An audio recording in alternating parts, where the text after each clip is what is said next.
The coast road near Arsuf feels like a narrow throat the whole war has to pass through. It's September of 1191, and the air so bright it almost hurts to look at. The Mediterranean flashes on one side, white and indifferent. On the other, low dunes and scrub shimmer under heat haze. And down that thin strip of ground, an army moves the only way it can move, forward. If you were standing there with me, you'd notice the sounds first. Not the dramatic ones people imagine, but the small, constant noises that never stop. Horses blowing hard through their nostrils, leather creaking where straps bite into sweat-soaked padding, chainmail whispering as men walk, every step shifting thousands of metal rings.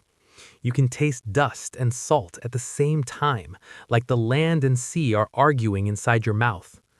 Inland, on slightly higher ground, Saladin watches it all with the calm patience of a man who has learned what battles really are. Not just courage, not just weapons, timing, shape, pressure. He doesn't need the Franks to disappear. He only needs them to lose cohesion for a few minutes, long enough for discipline to unravel into panic.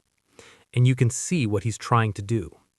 Mounted archers skim along the Crusader flank, staying just out of reach, sending arrows in quick bursts, then peeling away. It's a kind of violence designed to irritate the mind as much as the body. It tempts the angry and the proud. It tries to pull a few hotheads out of the column like loose threads from a stitched seam, because once a formation starts tearing, the rest follows. Inside the marching mass, you catch glimpses of white mantles, dulled by dust, marked with red crosses that don't look romantic up close. They look like targets. The Templars are there, and they move the way an institution moves, tight, controlled, almost mechanical. And that, more than any legend, is what makes them frightening. Not because they're invincible, because they're predictable. People think fear on a battlefield is always loud, screaming, running, horses rearing. Sometimes it's quieter than that. Sometimes fear is a dry mouth behind a helmet. It's a hand tightening around a rein until the leather squeals. It's the moment you want to charge and your commander's signal doesn't come, so you stand there and swallow dust and wait. That waiting is part of the weapon. I'm Steve Turcott, and I want to walk you through a different way of looking at this moment, not as a scene from a movie, and not as a clean morality tale. I want to understand how an order of warrior monks became the kind of presence that could change the temperature of a battlefield just by showing up. And I want to do it without pretending these men were saints, or monsters, or machines. They were human beings living inside a rule that demanded they act like something harder than human. You can feel the pressure building along the coast road. The Crusader column is pinned between sea and inland riders. The sun turns helmets into ovens. Sweat has nowhere to go under layers of padding and mail. Horses toss their heads, restless, sensing movement they can't see clearly through the dust. And overhead, arrows falling clean arcs. Simple physics, no magic to it, just wood and iron and muscle, repeating again and again until your shoulders begin to cramp from holding a shield at the same angle for too long. Now here's where the myth usually steps in. Later storytellers will tell you the Templars were fearless, that they charged like a storm and broke armies like glass. Sometimes heavy cavalry did hit like that, yes. But if you stand close enough to hear the details, you realize something else. Discipline isn't a natural gift. It's trained. It's punished into place. It's maintained with shame, routine, and relentless repetition until it becomes habit. That's why Saladin takes them seriously. A commander can work around an enemy who fights for loot, or for pride, or even for survival. Those motives change when the situation changes, but an enemy trained to value obedience above instinct is different. You can't count on them to make the reasonable choice. You can't count on them to scatter just because the day is cruel. You can't count on them to chase bait the way other knights might. They will do what their signals and their rule tell them to do, until they physically cannot. And on that road, as the harassment continues, that's exactly what you see. A few Crusader knights edge forward, pulled by anger and the desire to end the torment. Their horses stomp and tug, eager to surge, but the line tightens, hands pull reins back, the column holds. Somewhere a banner dips a fraction, and men adjust as if the banner itself has spoken. The result is not heroic, it's professional. It's ugly in its own way. It's men forcing themselves to stay in shape while everything around them tries to shake them loose. And there's also something deeply human hiding under the steel. Even the most disciplined soldier still has a body. He still sweats. He still feels heat and thirst and fatigue. He still hears arrows hit wood with that dull, brutal sound. He still watches a wounded comrade being supported by someone who can barely keep his own feet moving. And he still wonders, quietly, privately, whether this will be the moment the line finally breaks. That's why I don't like the word fearless. Fear is there. The question is what a person does with it. Saladin understands that too. His horse archers don't commit everything. They probe, retreat, regroup, return. They're shaping the day, trying to make the Crusaders spend energy they can't replace, trying to make patience feel impossible, trying to make discipline feel like a punishment. And the sea keeps flashing beside them, as if nothing happening on land is worth its attention. So when people ask why the Templars became such a dreaded name, I think part of the answer is already present here. Before the decisive moments, before the famous charges, it's this. They made war into routine. They made obedience into identity. They made holding as important as winning. But none of that appears out of nowhere. And that's the question hanging in the heat over this coastal road near Arsuf. How did it get to this? How did a kingdom and the few men with vows produce a force that commanders like Saladin had to plan around, not just fight? If you stay with me, we'll step backwards from this shoreline, into Jerusalem, into politics, into oaths spoken in stone corridors. Because the fear you see on this road wasn't conjured in a day. It was built, piece by piece, until it could march under arrows and still hold its shape. Let's step away from the dust and arrows near Arsuf and go back to where the problem really begins. Jerusalem, early in the 12th century, when the Latin kingdom is still young enough to feel like it might not survive the next season.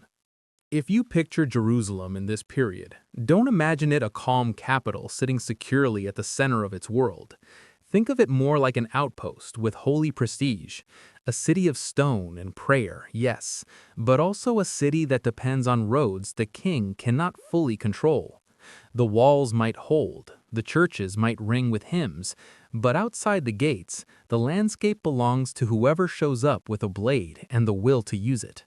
Baldwin II is king, and his problem is brutally simple. Pilgrims keep coming. Some come for salvation. Some come because the story of Jerusalem has captured the imagination of Europe.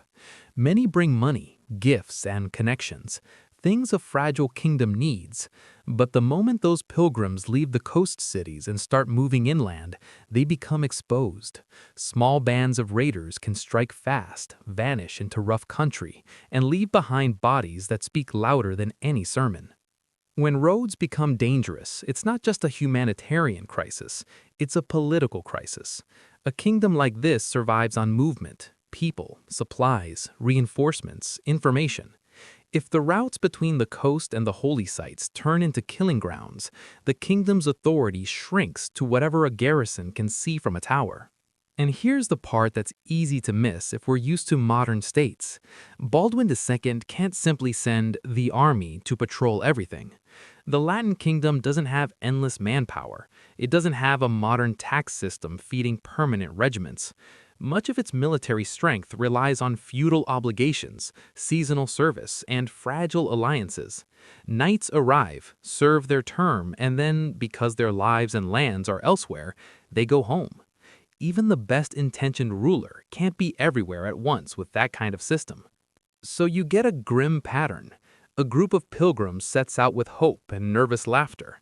A patrol rides by, and everyone feels safer for a moment. Then the patrol disappears over a hill, and the road becomes quiet again. Quiet is dangerous. Quiet is when someone decides the risk is worth it. This is the pressure cooker Baldwin II lives in, and it's the context for a proposal that sounds spiritual on the surface, but is also deeply practical. Into this situation steps Hugh of Paynes, a knight from Champagne. We don't have the exact words of what he said to Baldwin, and any confident quote would be fiction. But the shape of his idea comes through clearly in the tradition and the later record. Hugh proposes a small brotherhood devoted to one mission: protect pilgrims on the roads. That might not sound revolutionary until you remember how medieval military service usually works. Most armed forces are temporary. They gather for a campaign or a season, or because a lord demands it, and then they dissolve back into private life. Hugh's proposal points in the opposite direction. He's talking about permanence, a standing presence, men who don't rotate out when their obligation ends. And he wants them bound by vows. That's the strange, almost unsettling part. These are not just hired guards, not mercenaries chasing wages, not local militias doing what they can. Hugh is describing fighters who would live like monks: poverty, chastity, obedience, while still being trained to fight. In other words, a military force that tries to remove the normal temptations of knighthood: status, personal glory, private wealth. If you're Baldwin II, you can hear the political value immediately. A permanent group of trained men who don't go home. A group that can be stationed where the kingdom bleeds most. A group's identity is tied to duty rather than to family rivalries inside the kingdom. Even if it starts small, it's the beginning of something the kingdom otherwise can't easily create. But it also comes with a price, and I think Baldwin understands that too. A permanent armed institution with religious legitimacy won't be like ordinary knights who can be ordered, rewarded, threatened, and dismissed. Once you connect the military mission to vows and to the authority of the church, you've created something that can become independent in ways a king may not be able to control. Still, when you're ruling a frontier kingdom, you don't always get to choose between a perfect solution and a risky one. Sometimes you choose between a risky solution and none at all. So Baldwin listens. I try to imagine the meeting in human terms, not as a grand cinematic speech, but as tired men talking in a stone hall. The king is weighing reports, raids, ambushes, rumors, the constant friction of holding territory with too few soldiers. Hugh is offering a plan that asks for sacrifice and discipline, but promises something the kingdom desperately needs: reliability. Reliability is not glamorous. It doesn't sing. It doesn't glitter. But in war and politics, reliability is power. And that's the heart of this moment. The story of the Templars doesn't begin as a tale of battlefield terror. It begins as an attempt to solve a logistical nightmare. How do you keep people moving safely through a land where danger can appear anywhere the roads narrow, anywhere a ridge creates a blind spot, anywhere a patrol can't arrive in time?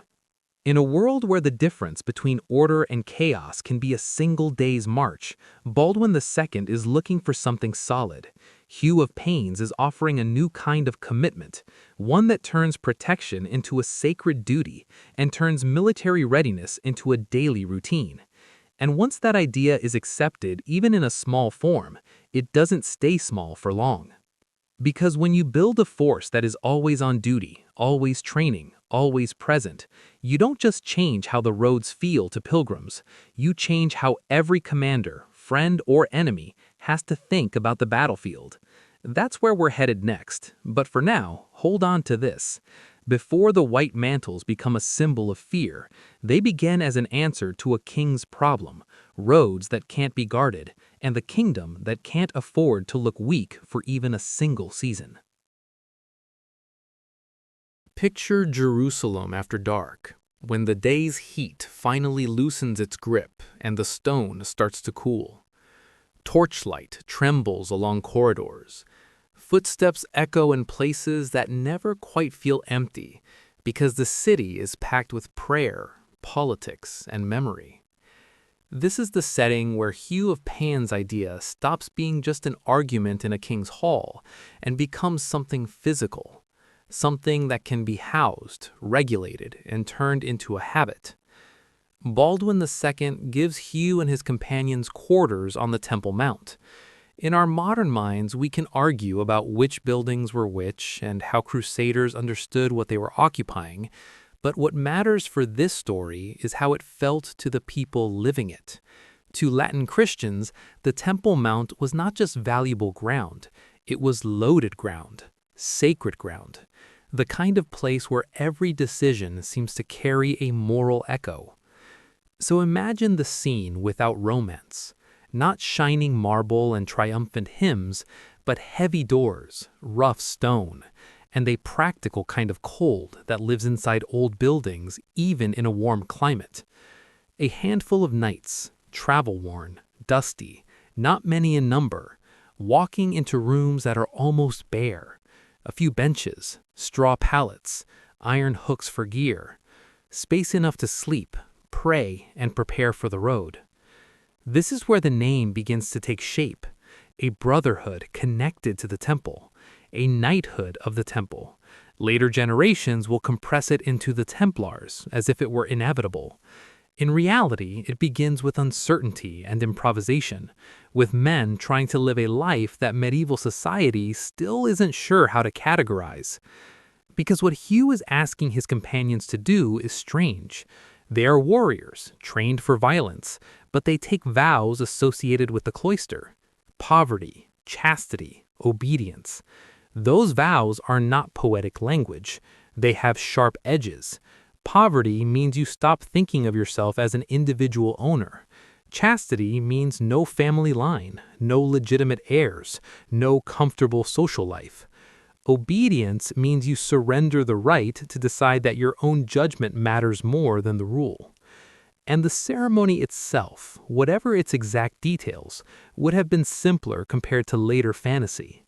Candlelight, a plain altar, clergy present, knees on cold stone, voices low.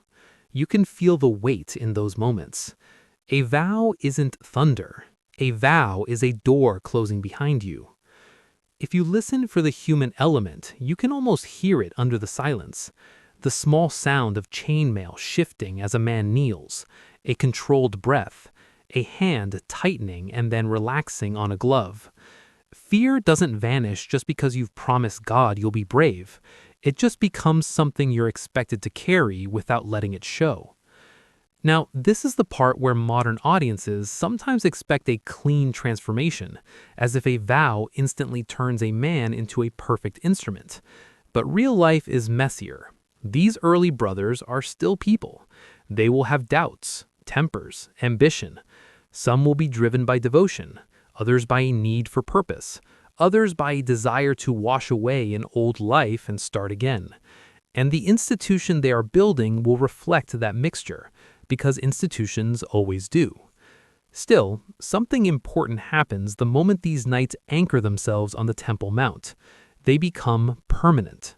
They are no longer just a group of travelers offering protection when convenient. They are housed, recognized, and seen. People can point to them and say, they live there, they're always here. Permanence changes reputation. It also changes politics. Because an armed group with a religious identity is not the same as ordinary knights serving ordinary lords. The king can support them, but he cannot own them in the way he owns a garrison paid directly by the crown.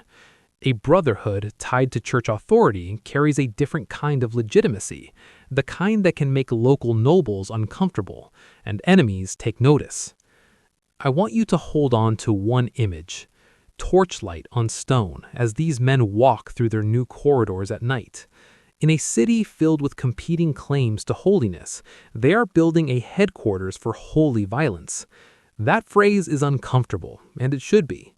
Medieval people would frame it differently, of course. Protection, pilgrimage, duty, service to Christ. But the practical result is the same. The road becomes a battlefield, and these men are creating a life where battle readiness is routine. You see it in how they sleep. No luxury, no private rooms filled with personal property, weapons near hand, the posture of people who expect to be needed at any moment, because in their world, that expectation isn't paranoia, it's realism. You see it in how they train. In courtyards of stone where footsteps raise dust, they practice simple things until simple things become automatic. Shield spacing, spear alignment, mounted control. Not because they want to impress anyone, but because a moment of disorder on a dangerous road can mean dead pilgrims, and dead pilgrims mean a kingdom losing credibility. And you see it in how they eat. Plain food, silent meals, scripture read aloud. It's not theatrical devotion. It's an attempt to keep the mind inside the same frame every day, to make obedience feel natural, to make the mission feel bigger than the individual. That is the beginning of the Templars' power, and also the beginning of the tension that will follow them for centuries. The stated purpose is protective, and there is real protection in it. But every permanent armed organization becomes a political fact. It changes who holds influence. It changes what a king can do. It changes what enemies have to plan around. So when Baldwin II grants those quarters on the Temple Mount, he's not just giving a few knights a roof. He's participating in the creation of a new kind of institution, one that will outlive him, outlive Hugh, and outlive many of the battles it was born to fight. And when we later see white mantles moving in formation under arrow fire, or standing their ground when others break, it helps to remember how it started. Not with a legend, but with a handful of men in a cold stone corridor, choosing a life that leaves very little room for ordinary human escape. That's where the Order's image begins, in candlelight and vows, on sacred ground, inside a city that never stops reminding you that every promise has consequences. If you want to understand what made the Templars feel different on a battlefield, you have to stop thinking about them as individual heroes and start thinking about them as an institution that trained men to move like a single body. In Jerusalem and in the fortresses and commanderies that followed, their daily life was built around one idea: reliability. Not the kind that comes from good intentions, but the kind that comes from routine, correction, and the slow grinding down of personal impulse. Their rule drew from monastic life, but it was reshaped for war. That meant the usual habits of knightly culture, display, private wealth, personal reputation, were treated as threats. A secular knight could build status through fine gear, bright colors, and the story of his own courage. A Templar was taught to see that kind of self-promotion as a crack in the wall. If every man is chasing glory, formation breaks. If formation breaks, men die. So the Order pushed hard in the other direction. Plain equipment, modest tack, no needless decoration. Even small indulgences mattered, because in their eyes, vanity was never just vanity. It was the beginning of disobedience. And obedience wasn't an abstract virtue here. It was enforced, quietly, constantly, sometimes harshly. Disobedience brought penance. A man who tried to act like a lone champion, who surged forward without orders, who broke the line for the thrill of it, could be punished in ways meant to sting. Humiliation had a purpose. It taught the lesson that the mission mattered more than the man. I don't think we should romanticize that. Discipline can save lives, but it can also become a cage.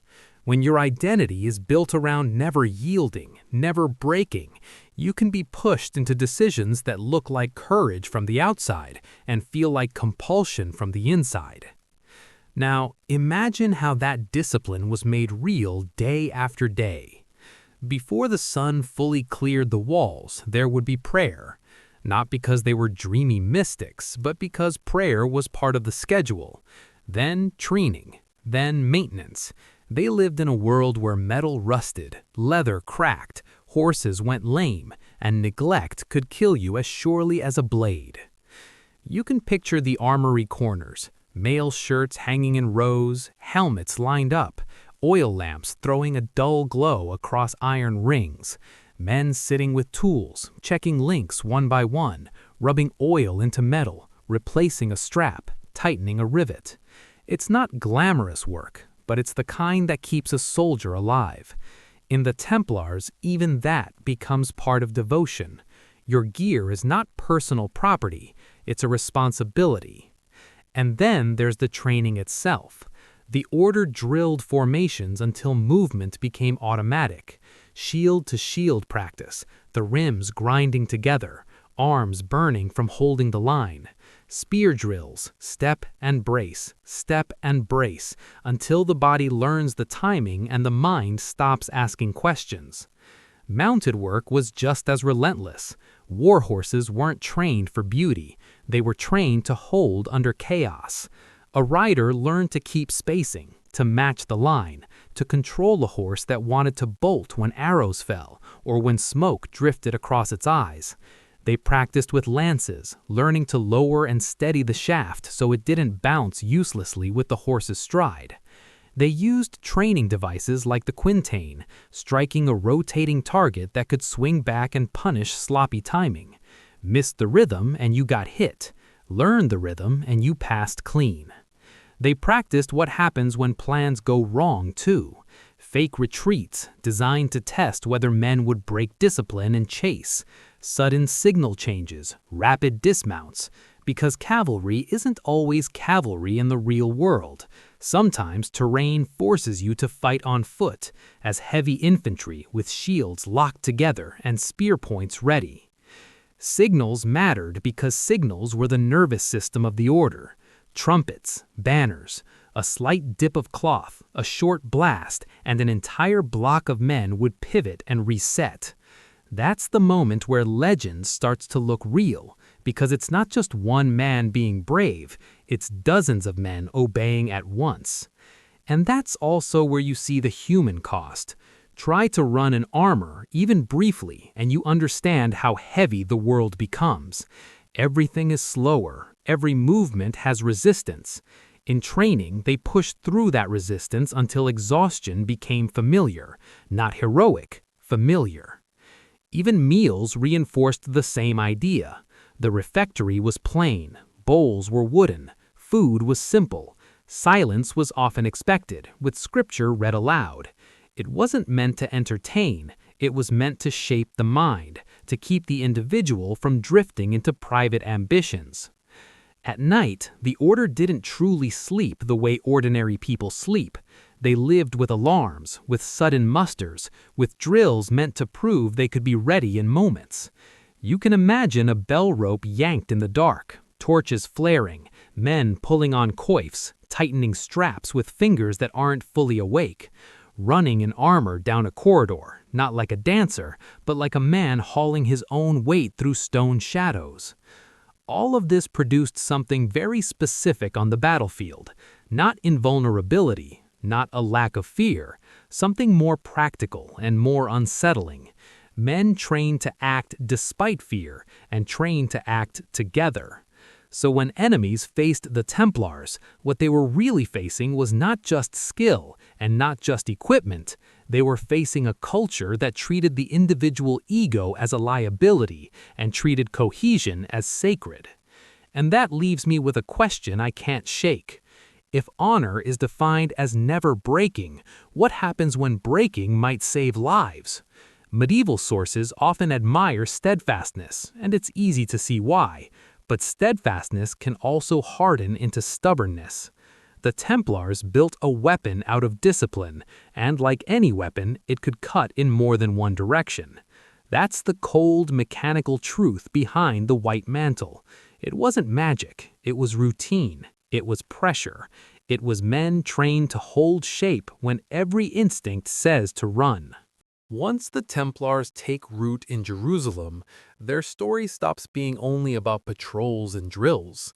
It becomes, just as importantly, a story about paperwork, property, and trust. That may sound strange. We tend to imagine medieval warfare as steel and horses, not ledgers and seals. But if you want a fighting force that doesn't dissolve at the end of a season, you need something more durable than courage. You need an economy that can feed it. Hugh of Payan seems to have understood that early. At some point, he leaves the Holy Land and travels back into Western Europe, not as a conqueror, but as a recruiter and fundraiser. Again, we can't reconstruct every stop or every conversation with certainty. Medieval sources don't give us the neat travel diary we might wish for. What we can say, because the results are unmistakable, is that the order gains recognition, allies, and a growing stream of support. A major turning point comes in 1129 at the Council of Troy. That's where the order receives formal approval and a framework that helps explain what it is to the wider Christian world. A new idea becomes official. A man can take monastic vows and still be a professional fighter if the mission is framed as service to God. From that moment, the order's growth isn't only driven by the dangers of the roads, it's driven by legitimacy. When the church recognizes a cause, donations follow, land grants appear in charters, houses are founded, horses, weapons, food, and coin begin to move toward the order in a steady flow. And that flow does something profound. It turns the Templars from a small group of dedicated men into a network. You start seeing commanderies established across Europe, places that function like logistical nodes. Some are simple rural estates with a chapel, a stable, and a storeroom. Others sit near trade routes or ports, positioned to gather supplies and move them onward. You can almost feel how the order begins to stretch across the map like a set of arteries. For the Crusader kingdom, and for kings like Baldwin II, this is a lifeline. A fragile realm on the eastern edge of Christendom is suddenly connected to a permanent institution that can pull resources from far away. That matters because the Latin East is always short of men and money, always one bad season away from crisis. But here's where the story becomes morally complicated, and I think we have to be honest about it. Every Templar, as an individual, is expected to live in poverty. That vow is real. It shapes the daily life we talked about earlier: plain clothing, modest gear, communal living. Yet the order as a corporate body becomes wealthy because war is expensive and permanence requires infrastructure. That tension, personal poverty beside institutional wealth, never fully disappears. It just changes form. The order can be austere and powerful at the same time, and that combination is exactly what makes rulers nervous. Because with wealth comes trust, and with trust comes influence. By the mid-12th century, the Templars are not only fighters, they're increasingly administrators. They guard valuables, they hold deposits, they provide a way to move funds across long distances with less risk than carrying coin on dangerous roads. A pilgrim or merchant could deposit money at one Templar house and arrange to draw value elsewhere using sealed documents and the order's internal system. It's not modern banking, and we shouldn't pretend it is, but for its time, it's remarkably sophisticated, and it gives the Templars something even sharper than a lance: leverage. Kings and nobles borrow, treasuries are stored in Templar custody. In a world where theft and war can erase fortunes in a single raid, a trusted vault is a form of power. Now think about what that means politically. The Templars become useful to almost everyone, and therefore difficult to control by anyone. They also gain privileges from the papacy, exemptions that allow them to operate with a degree of independence from local authorities. They can answer to the Pope more directly than to a regional lord. That independence is one reason they can be so effective. It's also one reason they can become a point of friction. I want you to picture a local lord watching Templars ride through his territory. They don't pause to ask permission the way other armed groups might. They carry documents sealed with authority that outranks him. They might be polite, they might even be helpful, but they are not his. To Baldwin II, that arrangement likely felt like a blessing and a gamble. In the short term, he gains reliable protection and military professionalism. In the long term, he helps strengthen an institution that could resist royal pressure even in Jerusalem. And once you create a force that answers elsewhere, you can't always decide where its loyalties will land when politics becomes messy. This is where I find myself asking what honor really means in a world like this. Is honor loyalty to your king? Loyalty to your rule? Loyalty to God as interpreted by the church? Medieval people didn't always see these as separate questions. In practice, they could collide. And the Templars sit right in the collision point.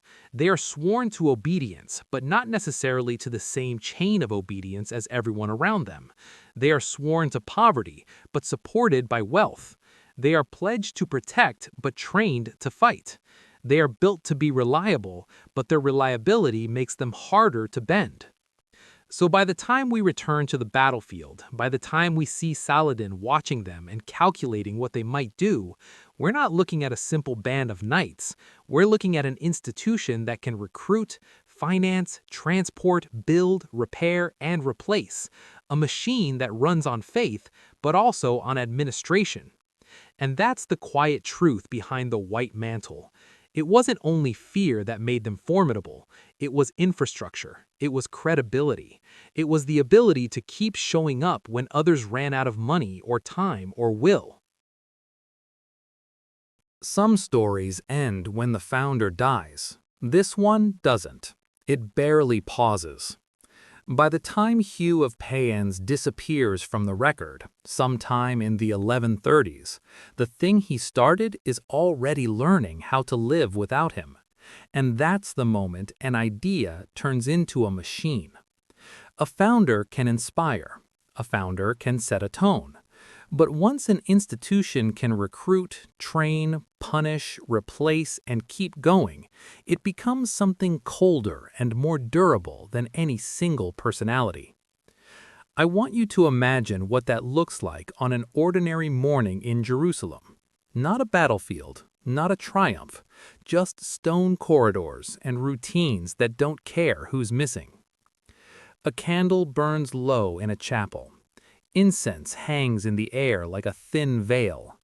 Brothers move quietly, arranging a bier, straightening cloth, setting a plain sword in place with the kind of care you use when words won't help. No grand speeches, no dramatic farewell, just the sound of sandals and boots on stone, and the soft clink of mail when a man kneels. Then the procession, men carrying weight together, literally and figuratively. Torches throw long shadows across Crusader masonry. And when the ceremony ends, the building doesn't change. The corridors don't change. The rule doesn't change. The next day arrives the same way it always does. That's the unsettling power of routine. It's comforting when you need stability. It's merciless when you realize it keeps rolling over loss. You can see it in the dormitory.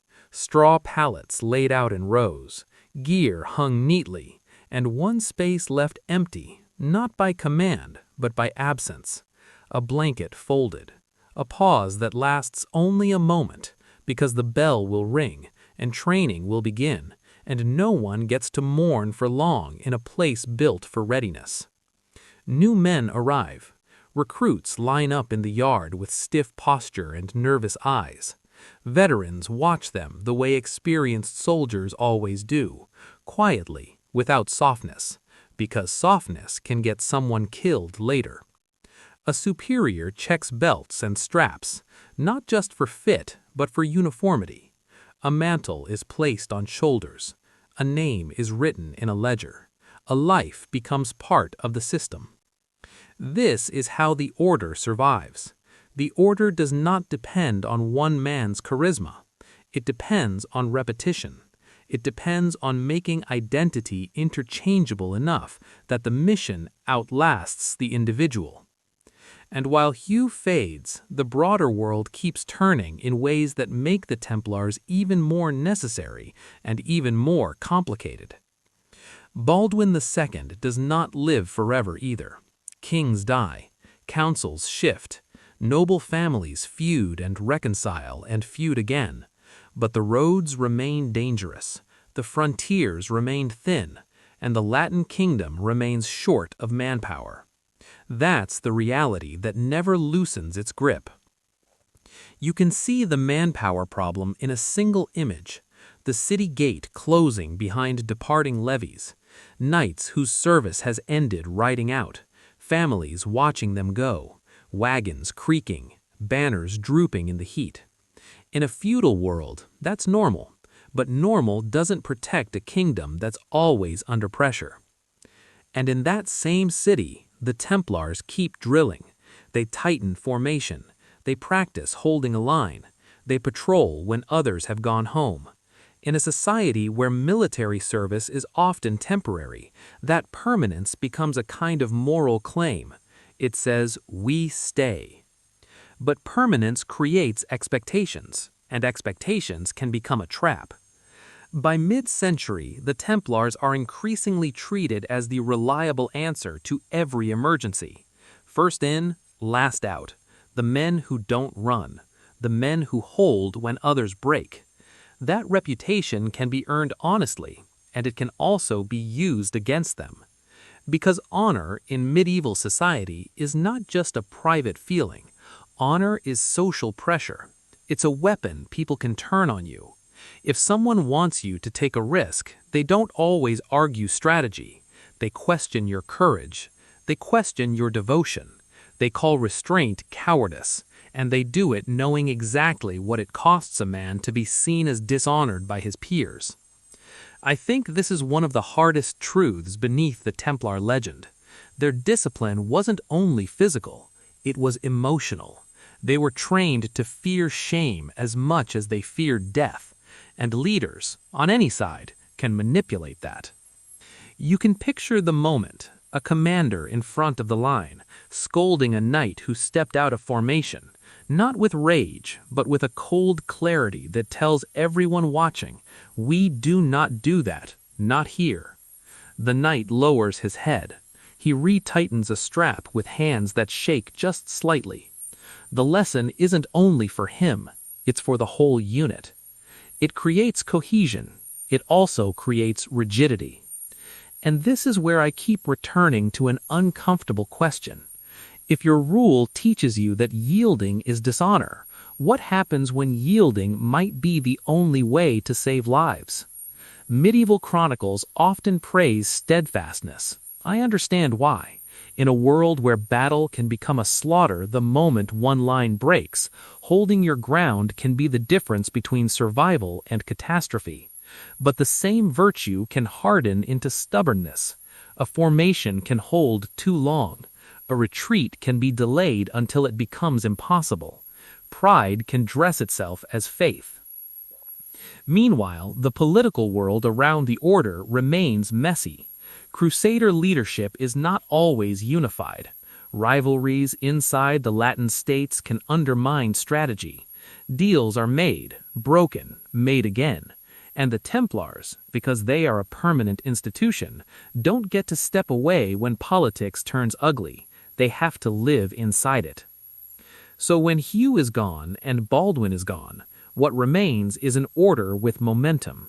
It can recruit, it can train, it can replace losses, and it can keep going on a frontier that never stops demanding blood. That's the real transition happening in this part of the story. The Templars stop being Hugh's men. They become a system shaped by decades of war and administration. A system that can outlast founders, outlast kings, and outlast the comforting illusion that the right intentions will protect you. And when we step forward into the next phase, into the rise of Saladin, you'll see why this matters. Because Saladin doesn't face a single charismatic leader. He faces a hardened institution. And institutions, once they've learned to survive, can be far more dangerous than any one man. To understand what the Templars eventually run up against, we have to step into a different political landscape, one that doesn't revolve around Crusader castles and Latin councils. We have to follow the rise of Saladin, not as a cartoon villain, but as a statesman general shaped by the pressures of his own world. When I picture the world Saladin moves through, I don't start with a battlefield. I start with administration, with couriers riding out of city gates, with scribes bending over documents in lamplight, with warehouses along the Nile where grain is weighed, counted, and moved. Because long wars are not won by speeches, they're won by systems that keep functioning when men get tired. Saladin's ascent is tied to real power struggles in the Islamic Near East. He comes up through service under larger political forces, and in time becomes vizier in Egypt in 1169. That's not just a title on parchment. Egypt is wealth. Egypt is food. Egypt is ships and taxes and the ability to pay soldiers regularly. If you control it, you control the tempo of campaigns in a way many of your rivals can't.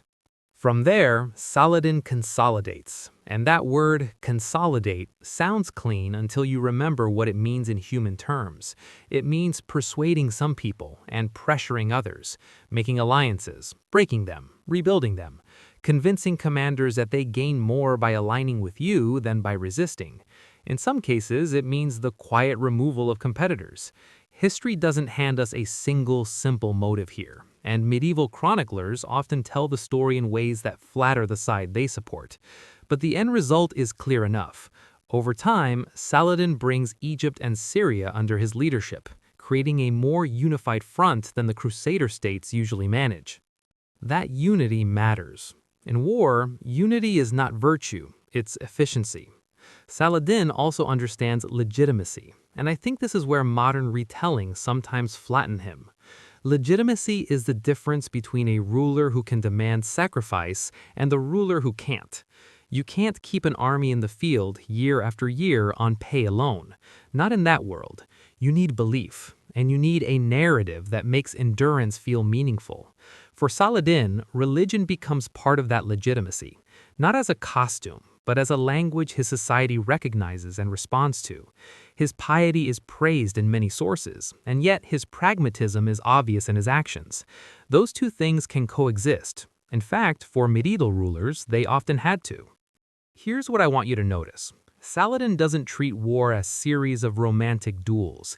He treats it like a long problem with many moving parts.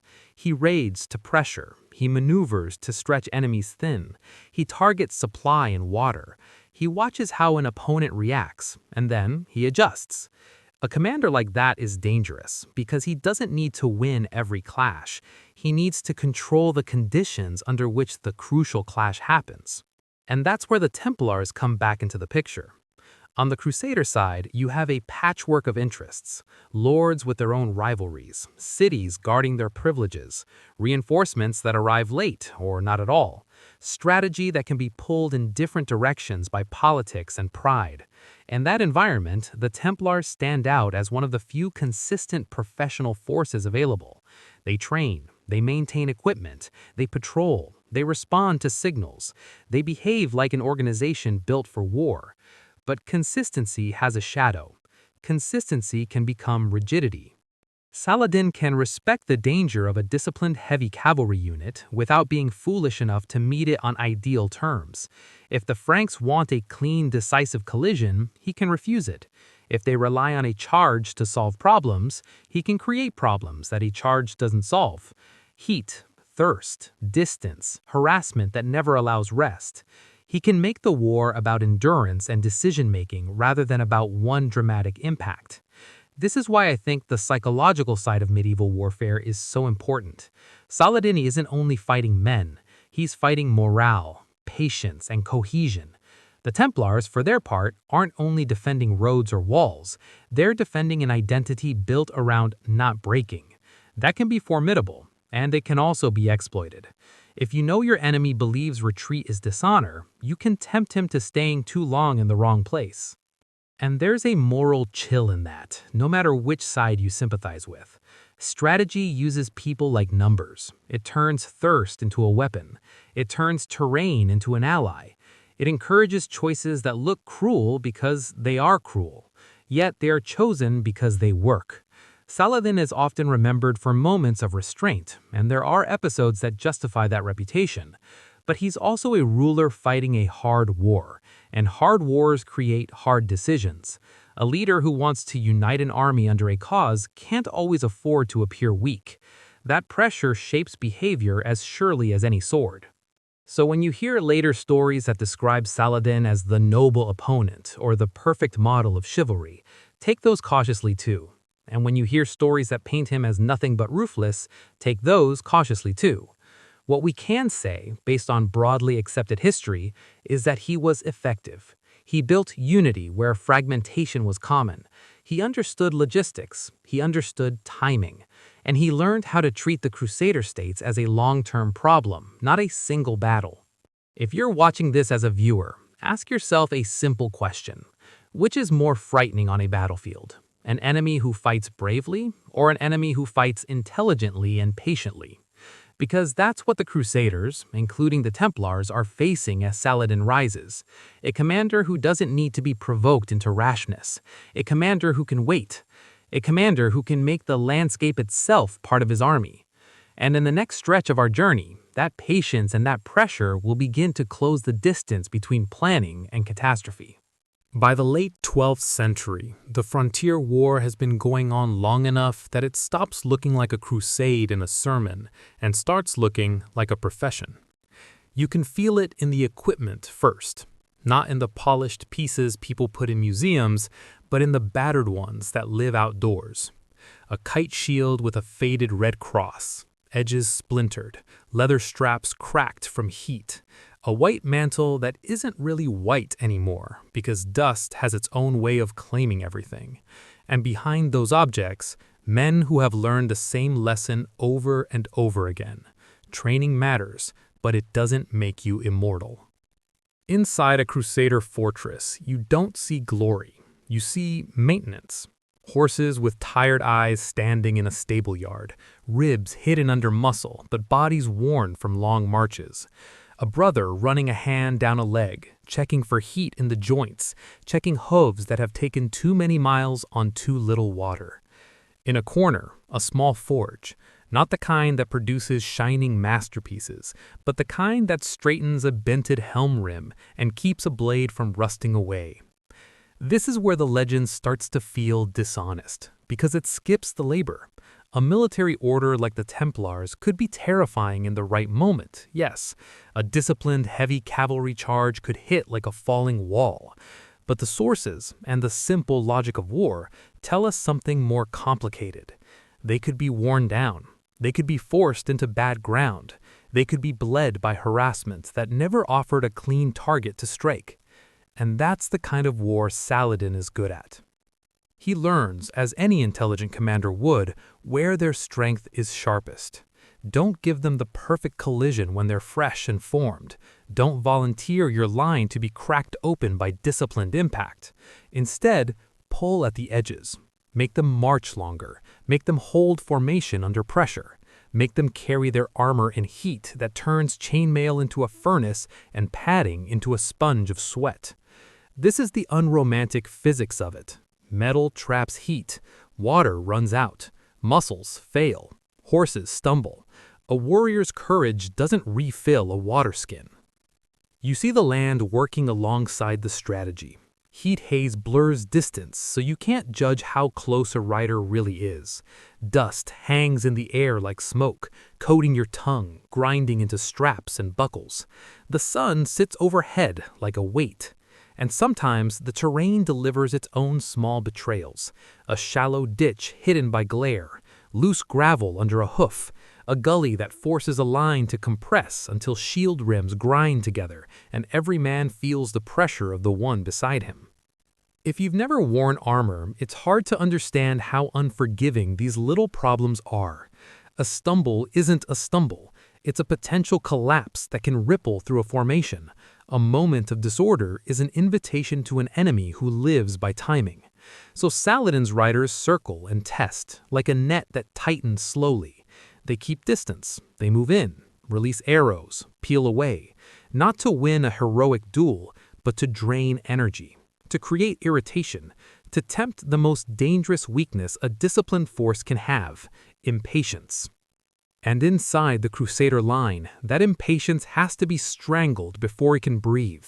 You can picture the scene, a lance tip held steady but unused, horses stamping, wanting to surge, knights gripping reins until knuckles go pale beneath leather.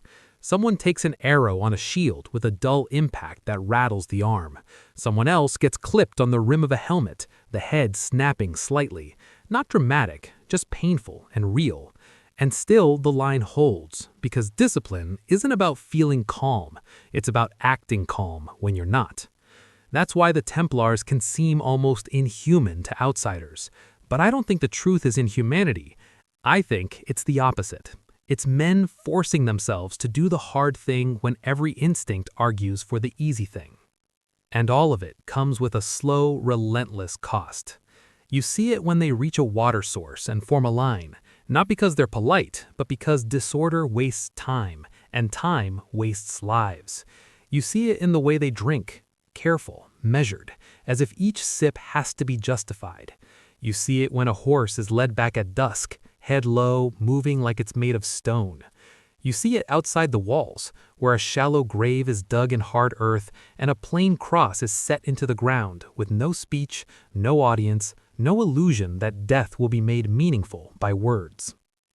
Then the next day arrives. Training continues. Patrols go out. Recruits show up to replace losses. Young men with travel-worn clothing and stiff legs, stepping into a life that is shorter than they want to admit. Their names go into ledgers. Their gear is issued. Their bodies begin to adapt to routine and to pain. This is the part of the Templar story that rarely makes it into legend. Legend loves the charge. Legend loves the banner. But legend doesn't want to sit in an armory at night while a cracked strap is stitched back together under lamplight, because tomorrow's march doesn't care whether you slept. By this stage of the war, both sides have veterans. Both sides know what works and what doesn't. Saladin's forces learn how to deny the Templars their preferred moment. The Templars learn how to endure harassment without snapping.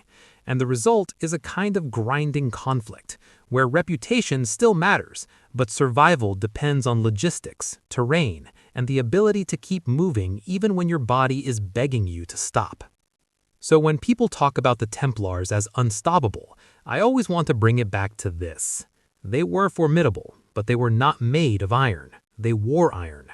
Underneath it, they were men in a cruel climate, on dangerous roads, fighting an enemy who understood that you can defeat a disciplined force without ever giving it the battle it wants. That's the reality that sets the stage for the disaster to come.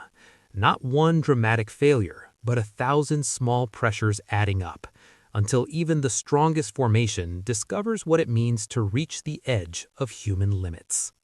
In the summer of 1187, the Crusader kingdom is running on nerves and bad options.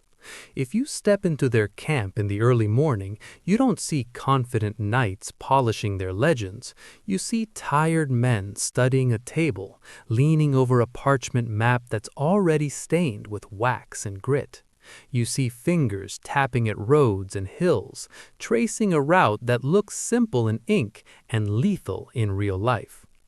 Out here, the most important markings on that map aren't castles or glory, they're water, springs, cisterns, wells. And the problem is that water doesn't care what you believe. It doesn't care what vows you've taken. You either reach it or you don't. The Crusader leadership decides to move. The army begins to march, and once it's moving, it's hard to stop it cleanly. You can feel that momentum in the smallest things: boot soles grinding down dry soil, horseshoe marks cutting into dust, men shifting under mail that's already heating up. The banners with crosses go up, and to the outside world it looks like determination. From inside the line, it can feel like commitment turning into a trap. Saladin is watching all of this with the patience of a commander who understands the land. He doesn't have to rush the moment. He can let the day do its work. His scouts and riders keep distance, shadowing the march, reading the column's shape and pace. And then the harassment begins. Horse archers moving in loose formation, sending arrows in waves that aren't meant to win a heroic duel. They're meant to drain time, drain energy, and push the Crusaders toward the point where discipline starts to fray. On a hot march, arrows don't need to kill many men to do damage. They force shields up. They force the column to compress. They turn walking into bracing, and bracing into exhaustion. When you're already thirsty, every extra ounce of effort feels like a tax your body can't afford. You start seeing the signs, a man swallowing and nothing happens because his mouth is too dry. A water skin passed along, but only for small sips because no one knows how long the march will stretch. Horses breathing hard, sides heaving, tack creaking as leather dries and stiffens. Helmets that feel less like protection and more like ovens clamped over your head.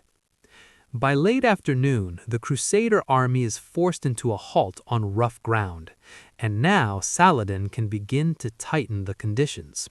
Fires are lit in the dry grass, smoke drifts on the wind.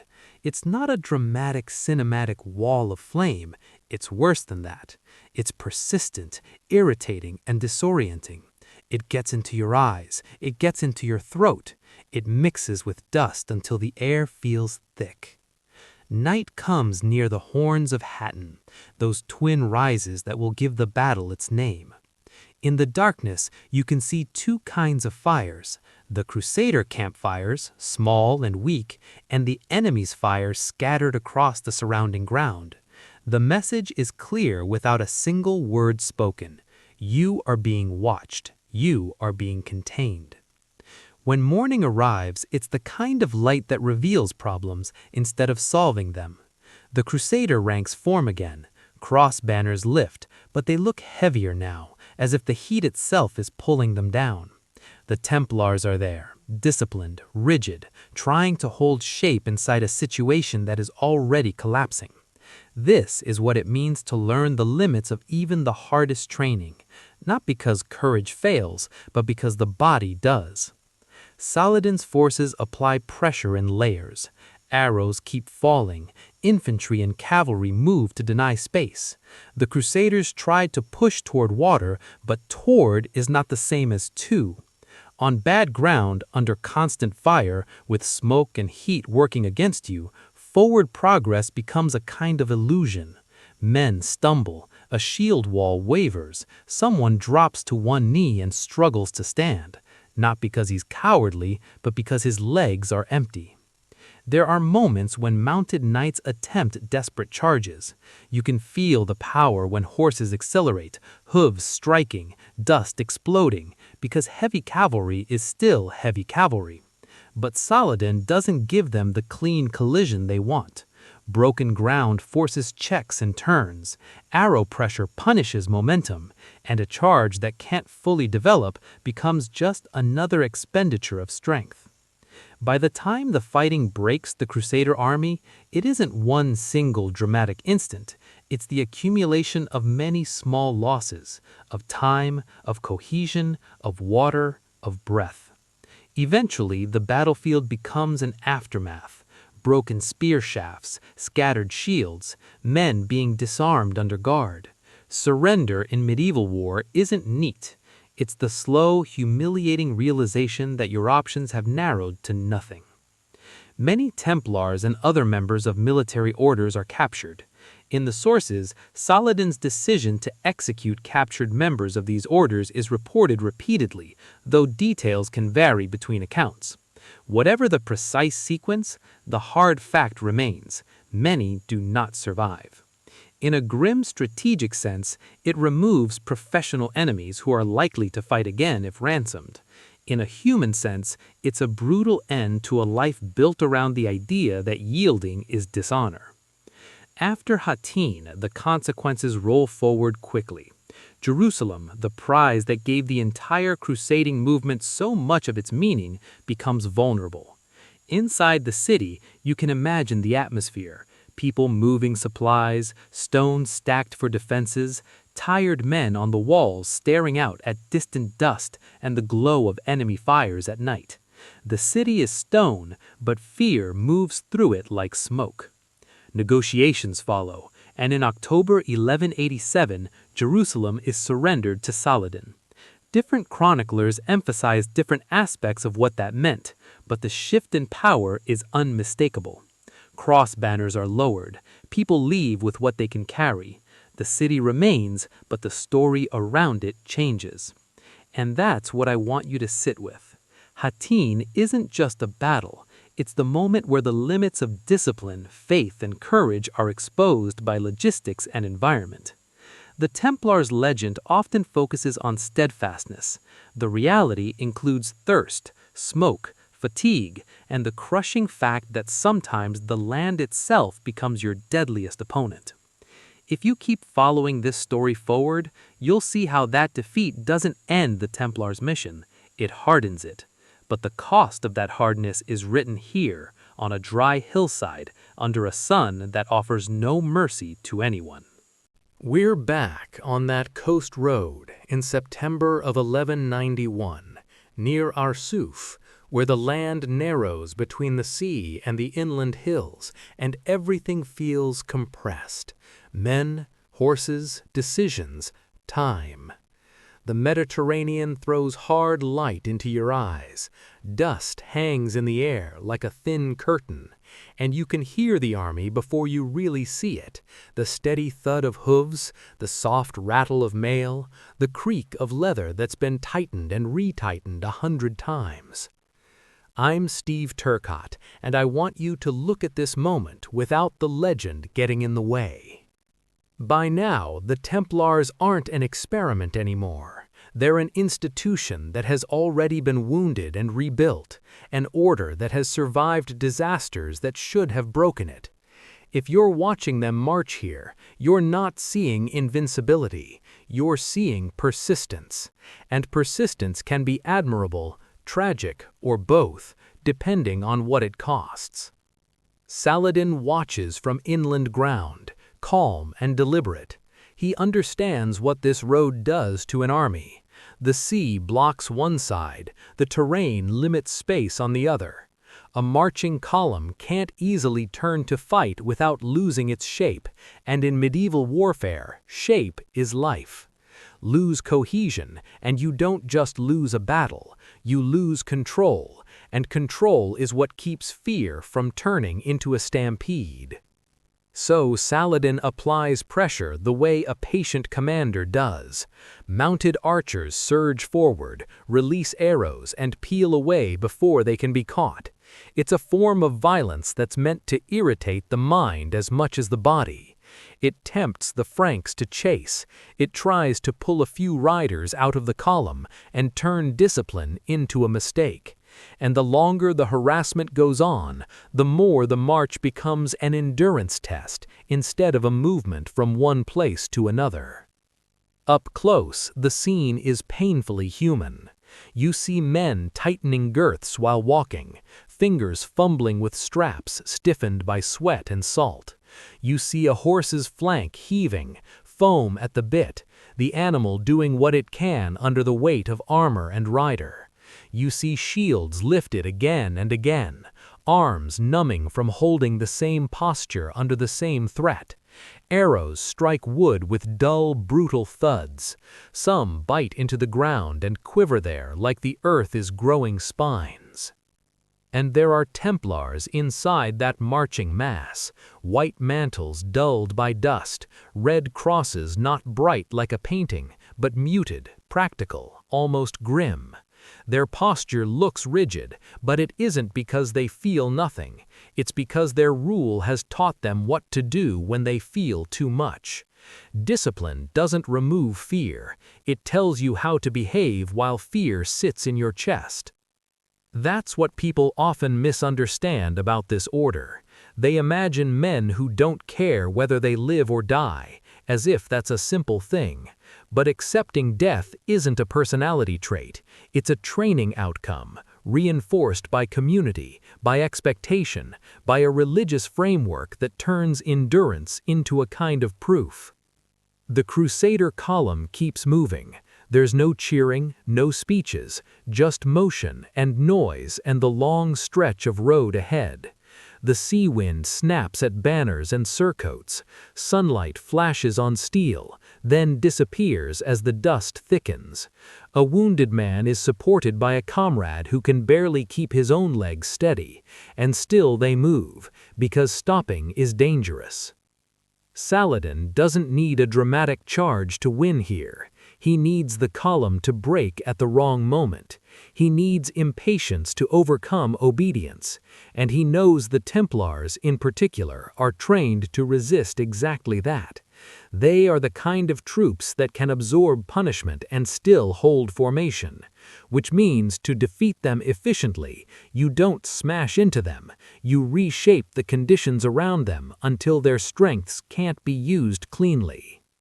This is the real battlefield beneath the battlefield: timing, restraint, and control. If you're looking for a single image that explains why these encounters became so psychologically intense, it might be this: a line of men who refuse to respond the way you want them to respond. They don't chase when you bait them. They don't scatter when you sting them. They keep their shape. And in war, an enemy who keeps his shape is an enemy who is still dangerous. But I also want to hold on to the other truth. They're still men. Their mouths are dry. Their vision is narrowed by helmets and glare. Their hands cramp. Their horses tire. And sometimes their prayers are not poetry. They're short, efficient breaths meant to keep panic from taking the wheel. When we step back far enough to see the whole story, this moment on the coastal road in 1191 is the long shadow of earlier decisions. Baldwin II accepted a risky solution because his kingdom needed reliable protection. Hugh of Payens helped create an institution that could stay in the field when ordinary feudal service ran out. And Saladin, decades later, confronts the product of that choice with a statesman's patience and a commander's ruthlessness. None of them fit neatly into heroic frames. They're human beings operating inside systems that reward certain choices and punish others. And that leaves us with the question that always lingers for me. What happens when a society wraps war in sanctity, when violence becomes not only permitted, but holy? Because once you've done that, stopping becomes more than strategy. Stopping can look like betrayal, and then the conflict becomes harder to end than it was to start. That's the weight sitting on this coastal road in 1191. Not just arrows and armor, but the momentum of institutions and beliefs that keep marching forward. I'm Steve Turcott, and I'll leave you there, between the sea and the dust, watching disciplined men move under fire and realizing that the most frightening thing on a battlefield is not always fury. Sometimes it's control.